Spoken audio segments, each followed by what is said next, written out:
Good morning, everyone. It's Robert from On My Turntable. Hope you're having a great morning this morning. It is Tuesday morning, as always, a coffee kind of morning.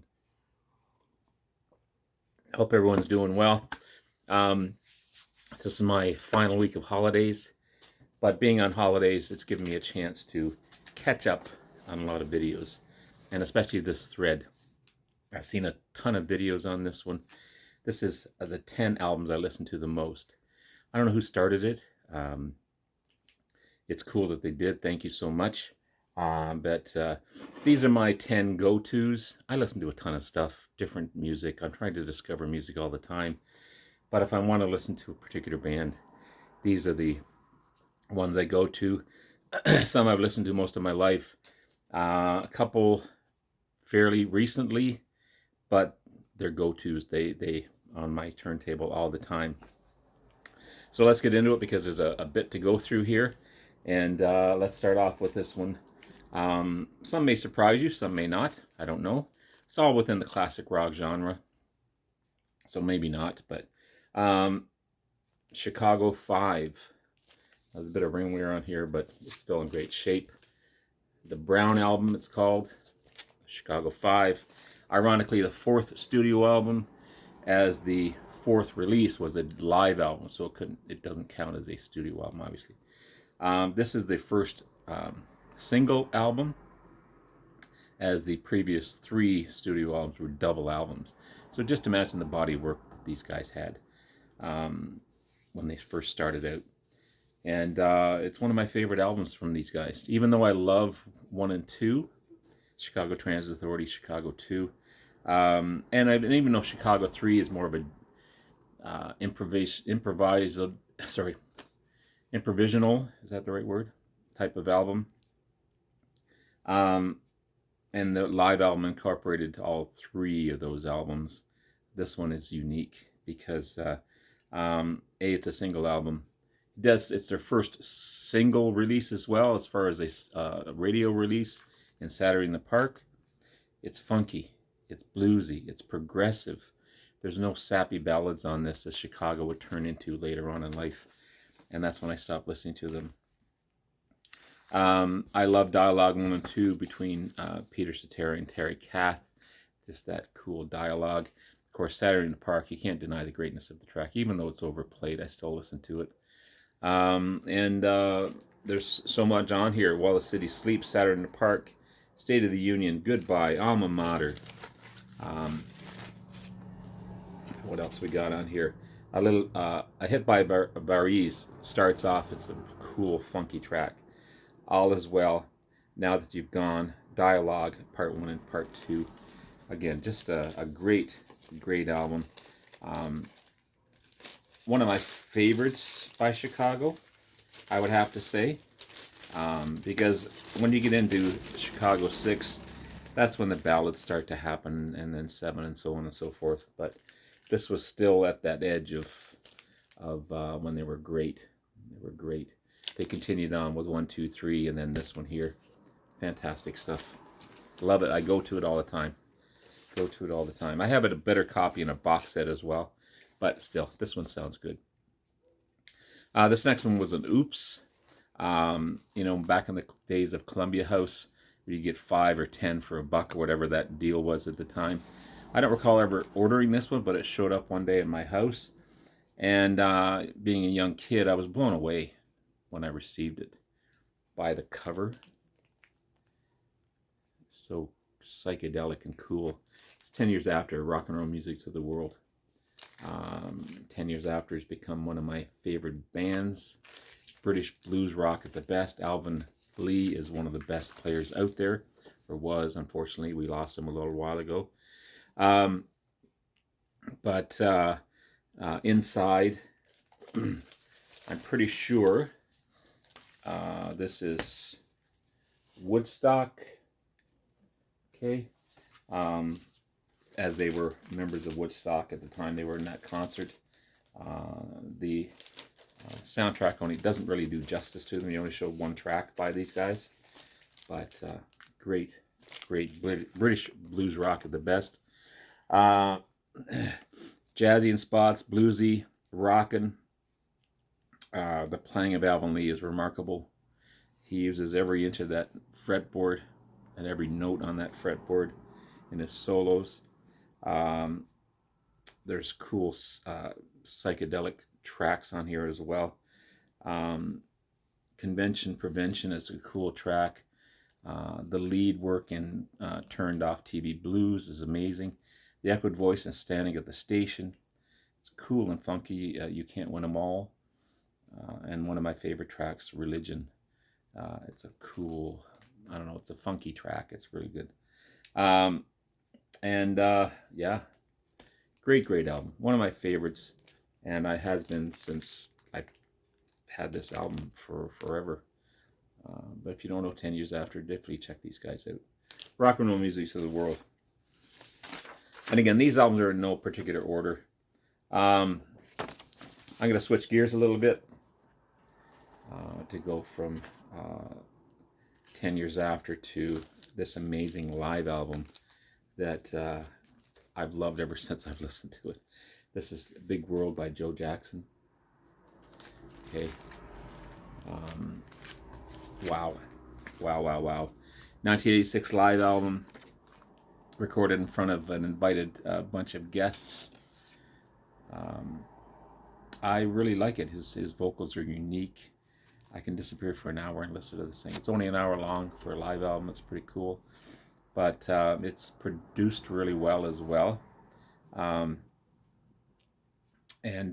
West is a great opening track. Acoustic at first, and then it builds into this great rockin' track. The bass driven Right and Wrong, one of my favorites off the album. Love Precious Time.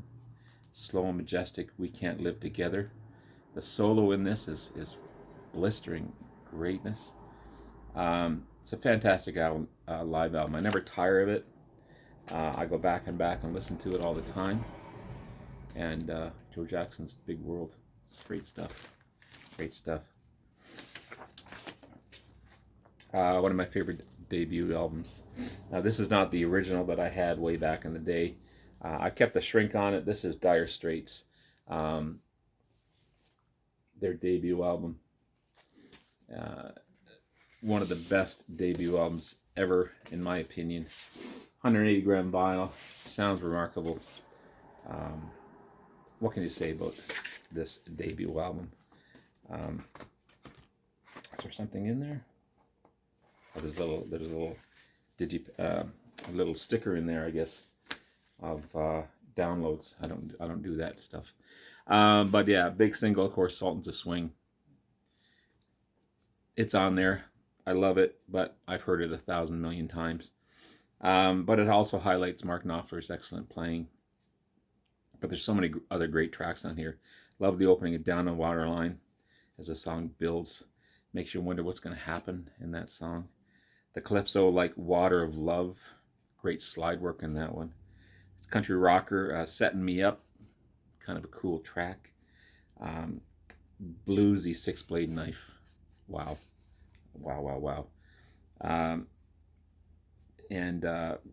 Even the overplayed Sultans of Swing. You gotta love it. I love the beautiful Wild Wild West end, Wild West end, not Wild Wild West, Wild West end. Love the chorus in that one as well. I loved it when I first heard the album, and I still love it.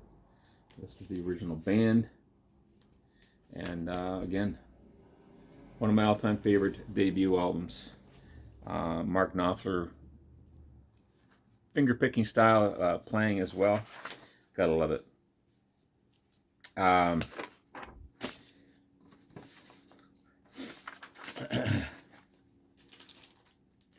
Gonna go from Dire Straits to Rainbow and Rainbow Rising. This is a beast of an album. Only 6 tracks, but you love it. You'll love it. 1976, second album by Rainbow. Apparently recorded in 1 or 2 takes, which is kind of cool. Richie Blackmore and Ronnie James Dio at their best. Cozy Powell on drums. What's Not to Love? It's one of my favorite hard rock albums. People wonder, or maybe you're wondering, why I don't have any Deep Purple in this list, and as I'm not done my list yet. I tell you the truth, I don't listen to Deep Purple a lot, just like I don't listen to the Beatles, even though they're my two top favorite bands. There's so much to discover and so much to listen to, and I've heard everything that Deep Purple has. I've heard everything that the Beatles have. It's nice to discover other stuff like this one here. Fairly new to Rainbow in the last 3 years, maybe, even though they've been around for a long time. Again, concentrating more on Deep Purple, but Rainbow, wow, wow, wow, wow. Futuristic opening of Turret Woman, and of course Starstruck. It's a bluesy rocker. Stargazer. Love the echoes in the vocals. It's big and majestic. The Deep Purple, like A Light in Black. Excellent solo by Richie. It's blistering solo. Proves he was one of the best players at the time, for sure. But yeah, Rainbow Rising. Whoops, sorry. Great stuff. Definitely a big Rainbow fan. This next player is fairly new as far as me listening to their albums. I knew of him from his previous band, but his playing and his style of and the artwork on the album is just, I stare at this thing for hours when I'm listening to the album. This is Steve Hackett. Please Don't Touch. Anything by Steve Hackett is amazing. The second album, 1978 release. The first after he left Genesis. You get Phil Eckert on drums. Richie Haven sings a track. Steve Walsh, from Kansas, sings lead on a track as well. Some cool players in this one. The album's airy. It's reflective. It's the guitar work by Steve is amazing. And How Can I Sing by Richie Haven. His deep, rich, sandy voice is beautiful. And Narnia, starting off the album, sung by Steve Walsh. Wow. I love the progressive title track, Please Don't Touch. It's complex with so many signature changes, and it's just, wow. It's a great album from start to finish. It really is. It's an enjoyable album, and again, everything that he puts out is kind of magic.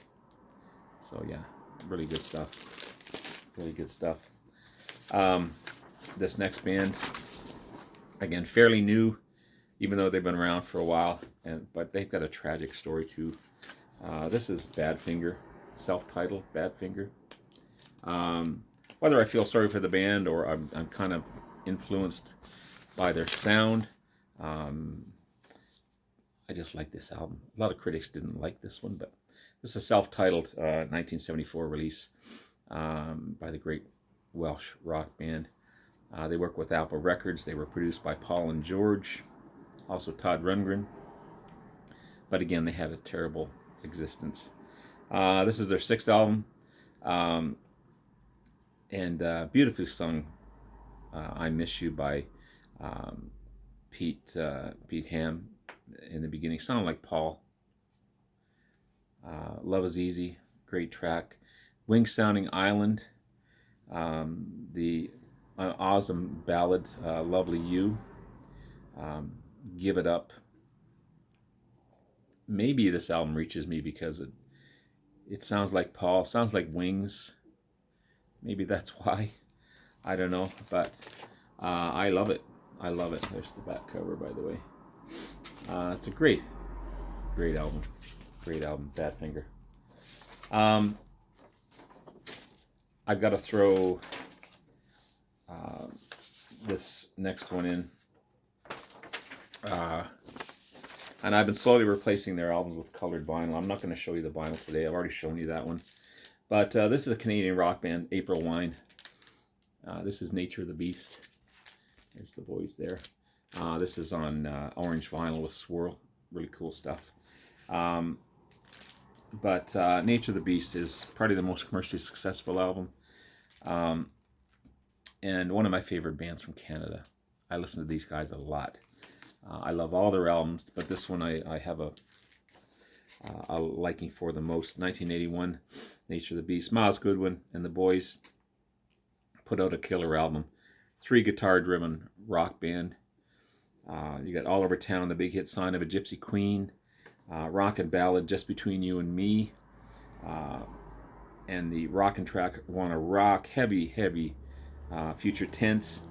And Blistering Fash, Crash and Burn. Excellent leads, in your face kind of leads. Love Bad Boys. One More Time's a fun track to end the album with. If you don't know April Wine, definitely check these guys out. They should have been bigger than they were, but again, one of my favorite Canadian bands. I listen to April Wine a lot. As I said, I've been replacing all their stuff, and hopefully I will get all of their albums replaced one day with color vinyl. But 2 more to go. I love this one ever since I got it, and it kind of intrigued me when you peek into the keyhole. This is Thunderbox by Humble Pie. I won't show you the inside cover, but it's